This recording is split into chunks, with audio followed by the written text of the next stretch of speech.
All right, welcome into the Keep Prowling podcast. I'm your host, DJ Beal, and you'll see a familiar face today on the show. Very excited. I'm here with Bahakel Sports Director Jeff Taylor. How are you, man? Pretty good. Look, I'm excited to have you back. We had a good discussion. You're doing great things, man. Thank you. I know it's early on and stuff, but the conversations have been awesome and doing a good job. I appreciate it so much. And if you don't know, just in case you may be watching, you may be listening, we are available on all the major podcasting platforms, Apple Podcasts, Spotify, et cetera, all your favorites and your favorites. But very excited for the discussion we got today because I think last time we kind of disagreed. That's fine. We're going to disagree today, too. I think so. I think we are. But I'm excited about this topic because it's been kind of floating around for a while, and it's an interesting topic. I know a lot of people are doing tier lists out there. Right. You know, they're doing a QB tier list, running back tier list. But today I wanted to kind of take it back a little bit and go with a Mount Rushmore. Okay. I'm gonna set a Final Four. Look, I'm getting into basketball. I know, it's all right. Slide back, but very, very excited about this one. So for our Mount Rushmore, first off, I want to start with honorable mentions. Do you have any honorable mentions in there that you're like, I wanted to put this guy in there, but I couldn't? You know, we've been blessed because the Panthers have had some players. Mm-hmm. And I know that for me, probably. And it's okay. We'll just get started on a bad note, right? Okay. I'd probably put Cam Newton on there. Oh wow. Okay. As honorable mention. That's going to stir the pot already. That's going to stir the pot. Like you stirring it up. Musa Muhammad.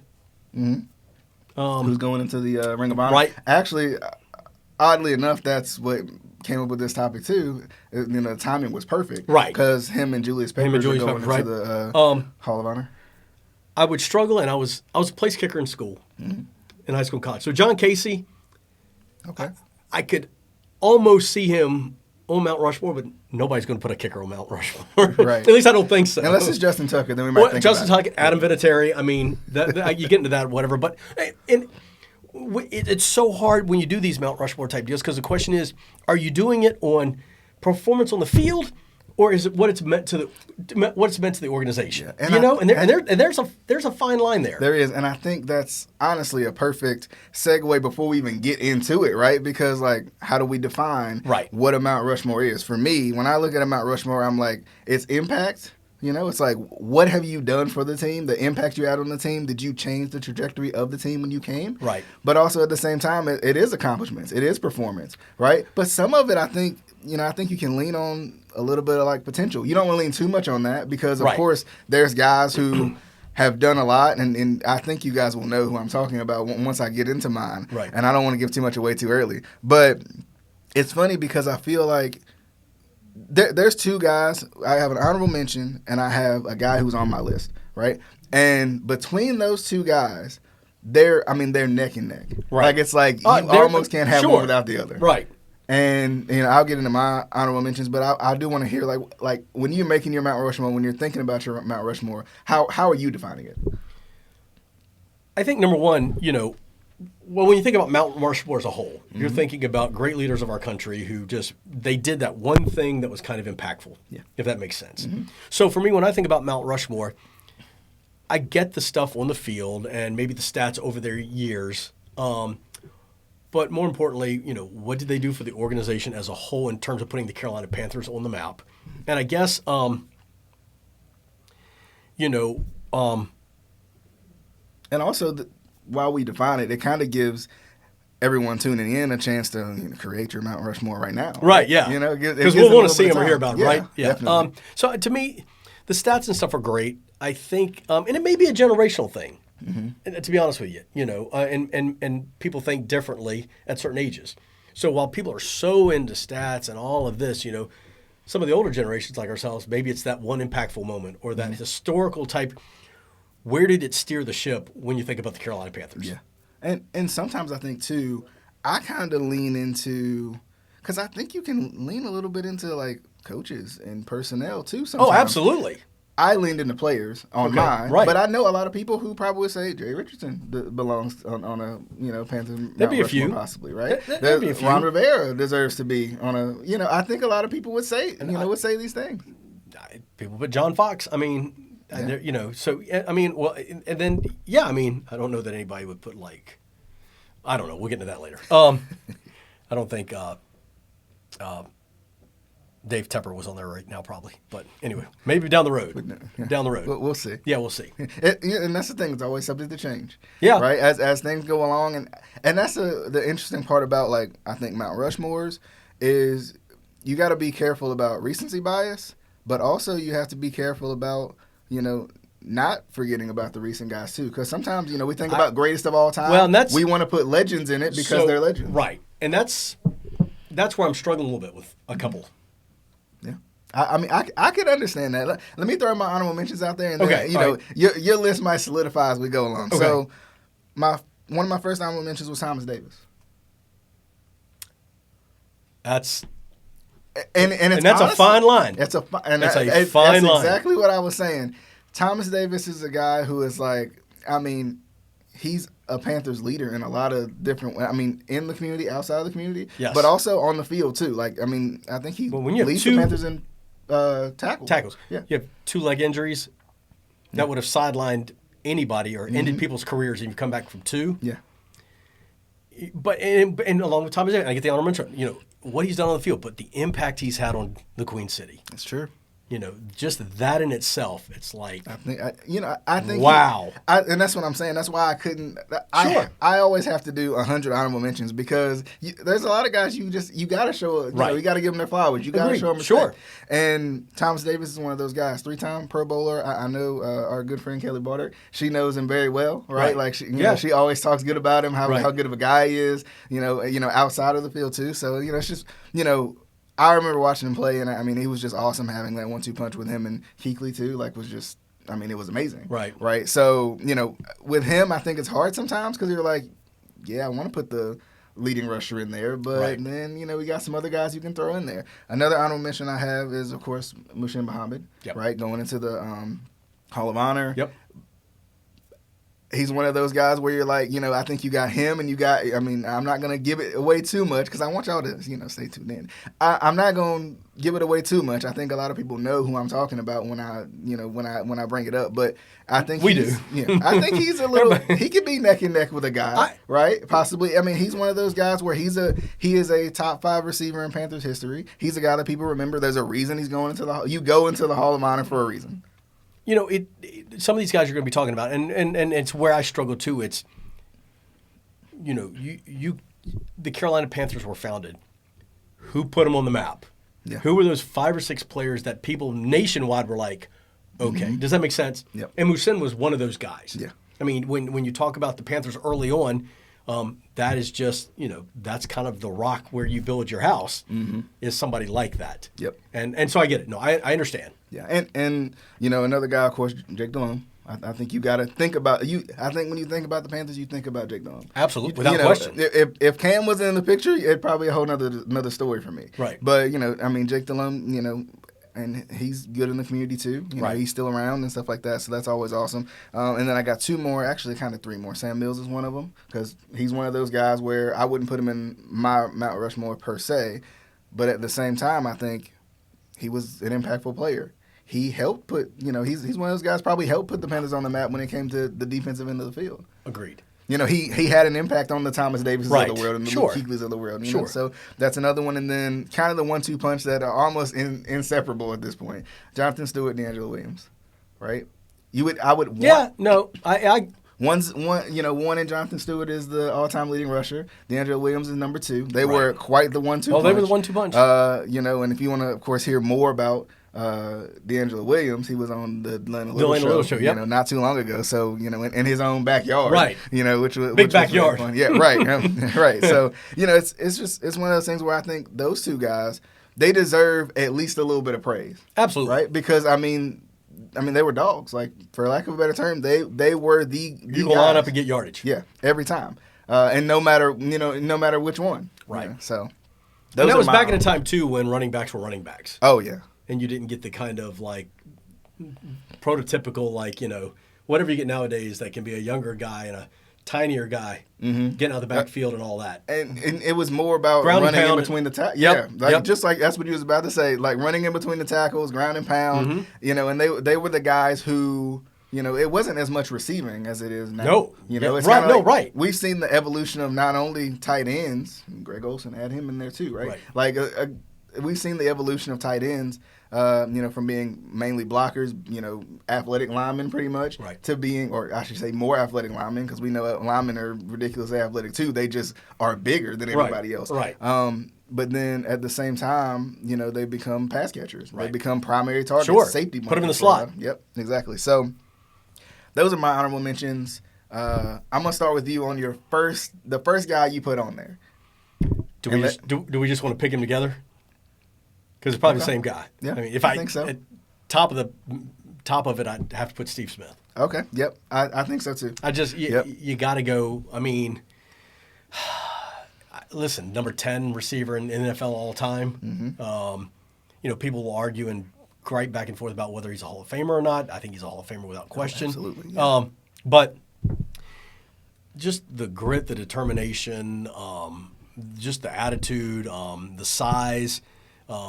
You were going to get it every single time, 150%, and he was the player that you'd want to go to battle with. Yeah, he had your back and stuff, and so 89 jersey, my kid, even 10 years after he's gone, it's still the fat head up on the wall. Yeah, he's a legend. So he's a legend, and and he does stuff now, and he still does stuff with the community, and so for me, I got to start there. And Steve Smith is a guy who I trust so much when it comes to wide receiver evaluation. When he comes out talking about these rookies, Jonathan Mingo, right? He's talking about Zay Flowers and these guys. Like, I'm like, okay, I'm listening. I'm tuned in because I remember what Steve Smith did on the field. And you better not talk to Steve Smith. You better not talk bad about Steve Smith. He's going to make you pay. Ice up, son. Yeah. And, that's the iconic words of Steve Smith. And, the spinning the ball after a first down and all that. Like, when I was doing my research, I couldn't leave out the heart that he has, right? He was a smaller guy, undersized for a receiver at the time, and it didn't matter. Nope. He had that nobody cares, work harder attitude. You could tell he worked hard. He worked on his craft. He knew what he could be, and he knew where he was going to go. And there was nobody. There was no good DB. There was no safety. Pull the safety down in the box. There was no give some help to my side. Didn't matter. Right. It was Steve Smith. I mean, by far, I think has to be in this list. You can't think of Carolina Panthers football without Steve Smith. I think you can ask 100 Panther fans. All 100 of them are going to give you Steve Smith. Yeah, who's your without question? Even just who's your favorite player in Panthers history of all time? You're probably going to get a lot of Steve Smiths, right? Because he is that dude, right? And like later in his career, I think he's still. Barring injury, he was still really good. Right. Even with a couple nagging injuries here and there, he still was. That guy. He was going to go. Yeah, he can go hard. He was that guy. So yeah, I figure we both agree on that one. Yeah, absolutely. So for me, I'll go into my number 2. I don't know if you'll agree with this one. Okay, but we might. Julius Peppers. Yes. Yeah, Julius Peppers. I would agree. I'm all-time sack leader for the Panthers, all-time tackles for loss leader for the Panthers, third in QB hits. He's the only player in NFL history with 150 or more sacks and 10 interceptions. That's crazy. Yeah. And like Julius Peppers to me is a guy who instills fear into the offensive unit. You see Julius Peppers on the field, you're like, we got to shift to that side. There have been players in NFL history where an offensive, the offensive coordinator is sitting in his, wherever looking at film, yeah. And it's like, okay, we got to worry about JP. Yep. We got to worry about Julius Peppers. Yep. We got to worry about where he's going to line up because they can move him anywhere. Mm-hmm. They put him at the ends, they put him inside, they put him at line. Yeah. He was so fat, because he was he kind of a crossover athlete, right? He was a great basketball player, I think. They had said, and then of course. Yeah, he played it. Defensive end. I mean, defensive end by trade, but where move utility piece wherever you needed him because he was so fast, right? He was a guy who could get after the quarterback like that, right. And there was no getting away. And even later on in his career, when he went to other teams, I think went and came back and everything. I mean, he was beloved, right? He was a guy who yes, we're happy to have him back because he's not done yet, right? He just, and even when he went away, he came back. Mm-hmm. And the fact he came back and stuff and played at Carolina again, and it's like he wasn't even gone. people just loved him to death. So to me, I had to throw Julius in there. Okay. So what's your next one? You'd say? All right. So my next one. Okay, just I'll go with it, and everybody just yell at me, whatever. I'm gonna go Jake. Okay. I'm gonna go Jake Delhomme. I was at the Panthers-Jaguars game when he came in, and I think it was the Jaguars. It was the first time he stepped on the field. Mm-hmm. They were down. He came back. He led them to victory.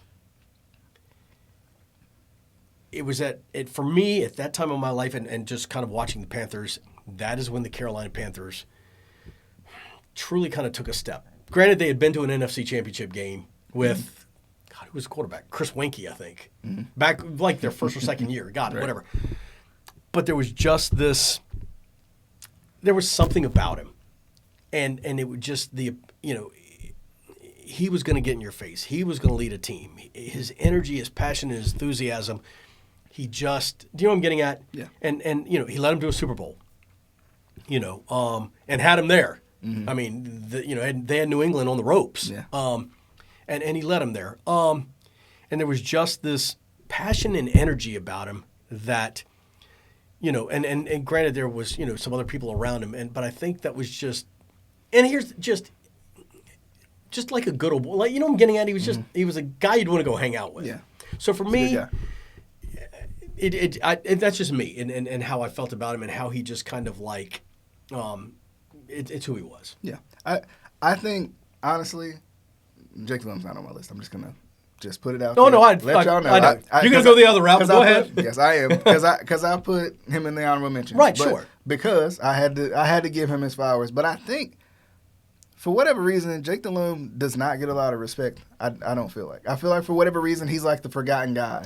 Well, listen, if we hadn't gone from... he wore 17, right? Yeah.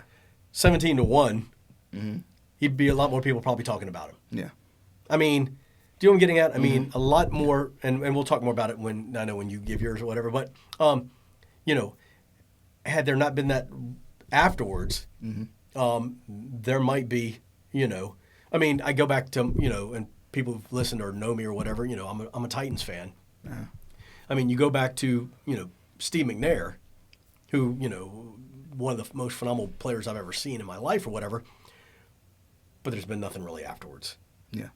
I mean, just, what I'm getting at? So there's been nothing to kind of talk about, Ryan Tannehill, well, whatever. But what I'm getting at is, and that's sad to say that Ryan Tannehill might be the best quarterback they've had since Steve McNair. Yeah. Mm-hmm. So, but it's that realm of going, there's been nothing to kind of take that aura away from Steve McNair. Yeah. So, but you're right. People don't talk a whole lot about Jake, even though he's on the radio with them, and right. And he'll still talk and stuff like that. So, and still big supporter of the team and stuff like that. So, for me, it was just that moment of that was kind of a shift in putting the Panthers back on the map. Mm-hmm. Yeah, and I'm gonna just go ahead and throw this one out here because since we on the quarterback conversation, no, I got it. Mine is Cam Newton. Now there's a little bit of bias in this. Because Cam Newton is one of my favorite players probably ever. Sure. I loved him at Auburn. That run he went on, I loved that. But then on top of that, just the spark that he gave Carolina when he came. Everybody was excited about it. Everybody was like, this guy. Everybody was like, this guy's going to be special, and he was. Right. I mean, he's the all-time Panthers leading passer now. Of course, he had a couple of stints with Carolina. He kind of led him to a little bit of a spark the second go-around for a little bit, right? It was short-lived. Couple games, but hey, that was more coaching. Right, but I will say, with Cam, I mean, it felt like he could do everything, right? Like it really did. It felt like he could run over you if he needed to. He could pass the ball around when the time was right. Right. But I think they really did a good job of leaning into his skills. And I think because of that, Cam he's just a special player to me. But I think just in general, just because we go back to kind of the impact. I think sometimes even just the impact of him scoring touchdowns and giving the football to the kids. Right. Kids are gonna remember that. Panthers fans are gonna be like, that was Cam giving me the football. Me. little old me, So, and that's why you go to these games. And I'm probably the only person who would not have him on the Mount Rushmore. Everybody else would probably. Uh-huh. There was just some. And I know Cam's a little cocky, right? I think it's that. Some of the polarization that it's who Cam was, yeah, and it's who he is. Mm-hmm. I mean, for him to sit there still and say, "Hey, they're not 32 better quarterbacks in the league right now than me," we're gonna keep it like that, just because he didn't say it exactly like that. He did, didn't he? Yeah, no, he did. He used some filler words in there. But, I know. Yeah, we'll keep it at that. But so there's just that. For some, there's just that little bit of, I don't want to say like negativity about it or something, but just a little bit of that polarization. Mm-hmm. And granted, listen, he was the 2015 MVP. Yeah, first overall pick. He's he came in feeling like I have to be that guy. There's a pressure on me. Well, do you remember what the first thing he said? To be that guy. Remember the first thing he said? What did he say? I'm not here to play football. I'm here to entertain. See, and that can frustrate some people. And that and you sit there and go, all right, yeah, no, you're here to play football. Yeah. But he was an entertainer. Right. No, listen. And and listen, Cam would walk into a stadium and people would just rip him for his outfits. Yeah. Which were fantastic, by the way. Yeah.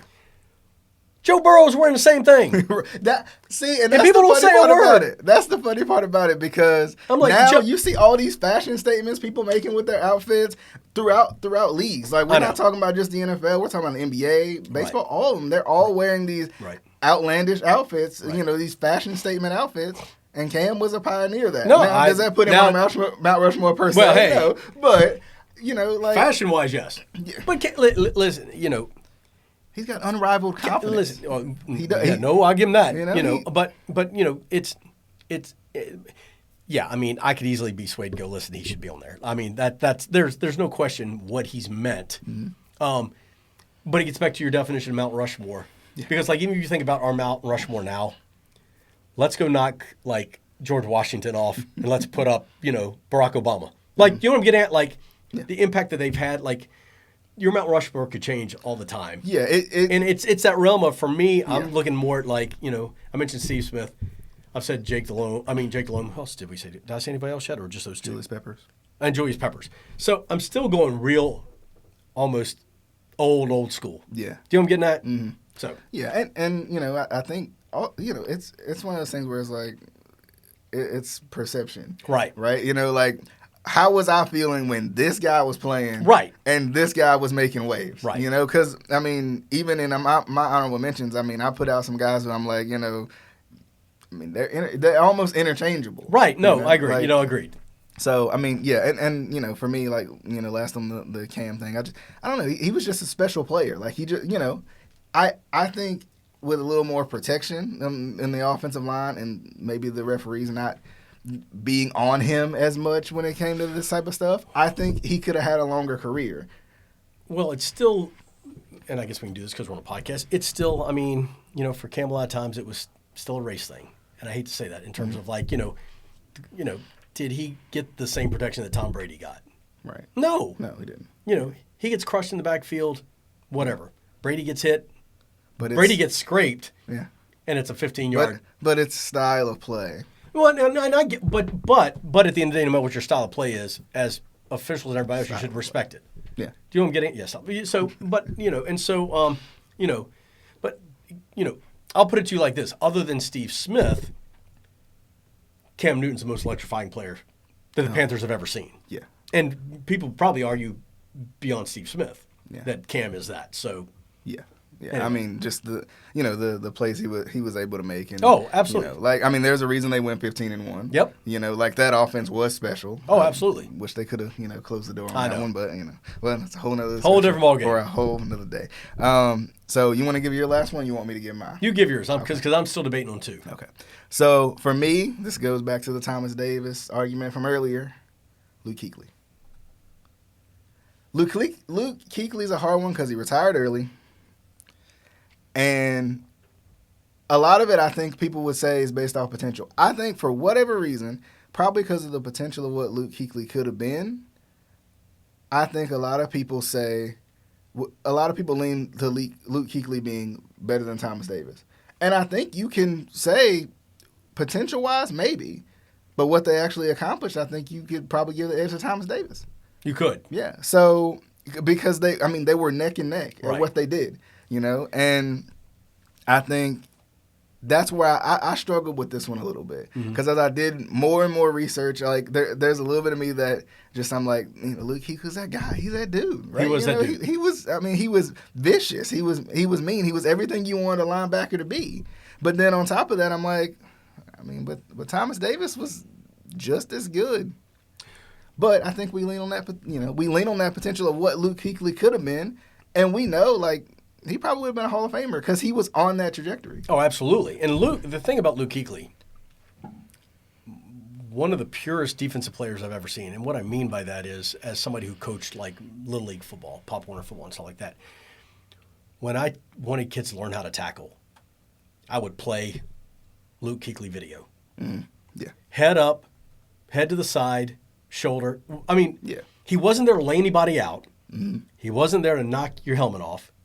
If you go back and watch him, the purity of the way he played that position is fantastic. Absolutely. He and had he been able to go 4, 5, 6, 7, 8 more years, no question. Yeah.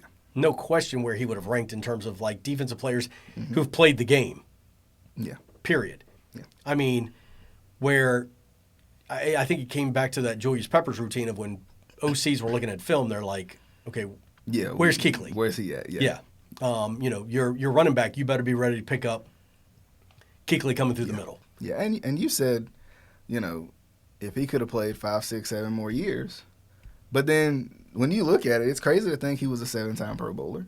I know, you're right. You know what I mean? Right, no, yeah. It's crazy. He still played 7 or 8. Right. He missed out on probably a lot of his kind of the solidification of what his career was. Right. But he was still a 7-time Pro Bowler, top 5 in tackles for loss in Panthers history. Right. Top 10 in QB hits. The crazy part is, and I want to read some of these because just for devil's advocate for y'all still making y'all's list out there, because I know y'all are. Y'all gonna put them in the comments for me, so I know. Y'all gonna send it to Bahakel Sports, on Twitter, whatever you got to do. However you do it, you do it. But Luke Kuechly, easy for me to say. Luke Kuechly was second in tackles, first in assists. This is in Panthers history. Top 10 in QB hits, top 5 in tackles for loss. Of course, he won the Rookie of the Year, and 7-time Pro Bowler. Yeah. The crazy part about that is Thomas Davis, when you take out maybe the 7-time Pro Bowler, I think, is above Luke Kuechly. Why is he second in tackles? Because Thomas Davis is first. Right? Thomas Davis is second in assists, I think, or second or third. He's one of those two. Top 10 in QB hits, Thomas Davis is ahead of him. Right. So it's one of those things like top 5 in tackle for loss, Thomas Davis is ahead of him. So it's one of those things where it kind of makes you think Thomas Davis was really good. Luke Kuechly got a lot of the love. Thomas Davis did too. But Luke Kuechly got a lot of the love. But Thomas Davis was really good. Yeah. Really good. Well, yeah. TD was TD. If you look at you listen back to what I just said, and then you think about Thomas Davis was ahead of him in a lot of those categories. Yeah. That's crazy. Now, Thomas Davis played a little bit longer than he did. Right. Right. But just in terms, I'm talking about too in terms of what they did for the Panthers. Right. Right. So, I struggled with the last one, but I would probably at the end of the day still go with Luke. Yeah. I just would. In terms of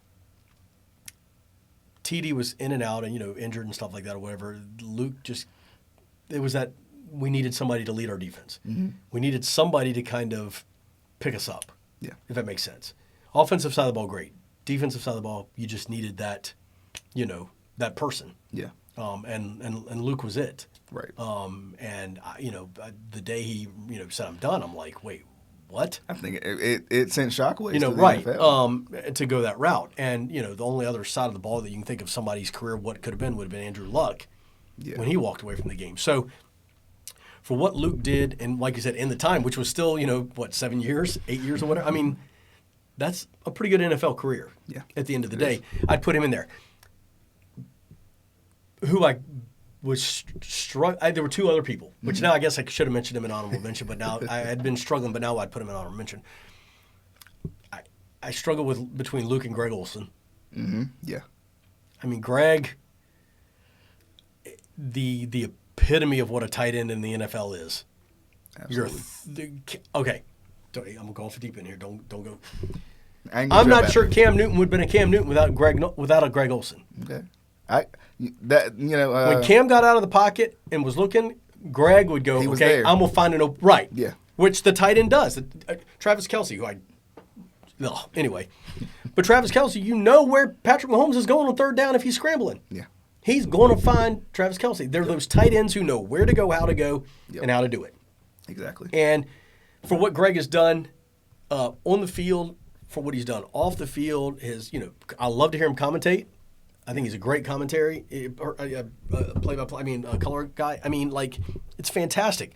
So I struggled a little bit with that one because Greg is just Greg. And I think he's another. I think when you ask the question of who defines the Carolina Panthers, give me 5 players, I think Greg's going to be in there. Oh, absolutely. For a lot of people. I just think you remember Greg for what he did for Carolina. When the big play had to be made, and you didn't have Steve Smith there, it was Greg Olsen. Yeah. I'd love to know the completion rate or how many passes Cam threw to Greg, as well as distributing to everybody else. If we can find out, that'd be great. Then the one other person who and this one's going to really blow people's mind, would have been, and not in the maybe just the honorable mention or whatever, but Jordan Gross. Okay. I'm going to go offensive line. Yeah.